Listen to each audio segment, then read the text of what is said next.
বাংলাদেশ ইস্যুতে ভারতের কড়া সতর্ক বার্তা, তার জবাব দিল ঢাকা। অন্তর্বর্তী সরকারের আইন উপদেষ্টা ফেসবুকে পোস্ট করেছেন। বাংলাদেশের আইন উপদেষ্টা আসিফ নজরুল তিনি পোস্ট করে লিখেছেন, ভারতের সংখ্যালঘুদের উপর অত্যাচার চলছে, কিন্তু ভারত সরকারের তা নিয়ে কোনো লজ্জাবোধ নেই। উল্টে বাংলাদেশের সংখ্যালঘুদের নিয়ে অযাচিত পরামর্শ দিচ্ছে।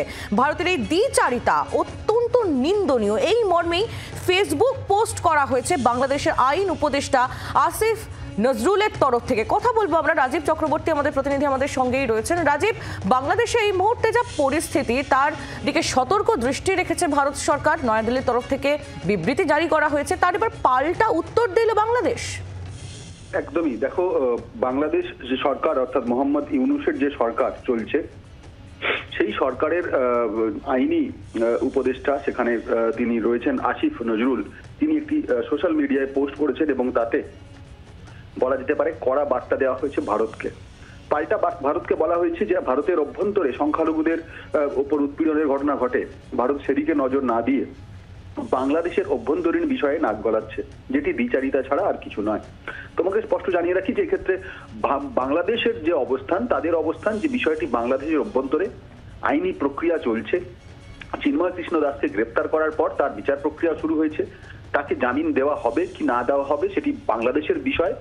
ভারতের এ বিষয়ে নাক গলানোর প্রয়োজন নেই। তার কারণ বাংলাদেশ ভারতের অভ্যন্তরীণ কোনো রাজ্য নয়। বাংলাদেশ একটি পৃথক রাষ্ট্র, তাদের আইন রয়েছে। তাই ভারত অহেতুক বিবৃতি জারি করে বাংলাদেশকে যদি উপদেশ দেওয়ার চেষ্টা করে, তার বিরোধিতা করা হচ্ছে।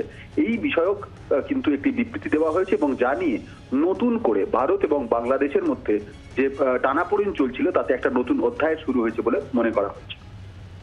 রাজীব, সঙ্গে থাকো। যে খবরের দিকে আমরা নজর রেখেছি, ভারতের কড়া সতর্কবার্তার জবাব দিল ঢাকা। অন্তর্বর্তী সরকারের আইন উপদেষ্টা ফেসবুক পোস্ট করেছেন। তিনি লিখেছেন, ভারতের সংখ্যালঘুদের উপর অসংখ্য অত্যাচার চলছে, কিন্তু ভারত সরকারের তা নিয়ে কোনো লজ্জাবোধ নেই। উল্টে বাংলাদেশের সংখ্যালঘুদের নিয়ে অযাচিত পরামর্শ দিচ্ছে। রাজীবের কাছে আবারও যাব। রাজীব, অযাচিত পরামর্শ, এই ধরনের শব্দ ব্যবহার করছে বাংলাদেশ। ভারতের এই দ্বিচারিতা, এরকম কঠিন কঠিন শব্দ তারা ব্যবহার করছে। তাদের দেশের এই মুহূর্তে যা পরিস্থিতি, সেটাকে ডিফেন্ড করার চেষ্টা কি কোনোভাবে?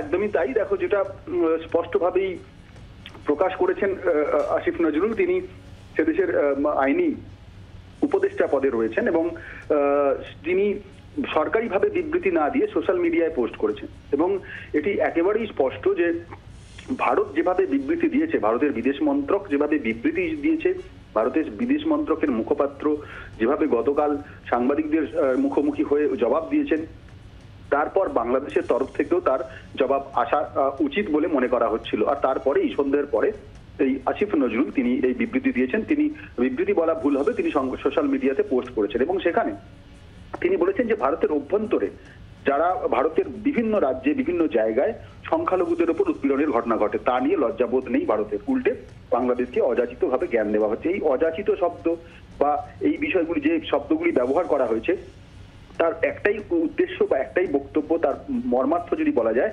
তাহলে তা হলো যে ভারত কিন্তু বাংলাদেশের অভিভাবক নয় এবং বাংলাদেশ ভারতের অধীনে কোনো রাজ্য নয়। বাংলাদেশের নিজস্ব আইন, নিজস্ব কানুন রয়েছে, সেদেশের বিচার প্রক্রিয়া রয়েছে, সেদেশে কেউ অপরাধ করলে তার বিচার হবে।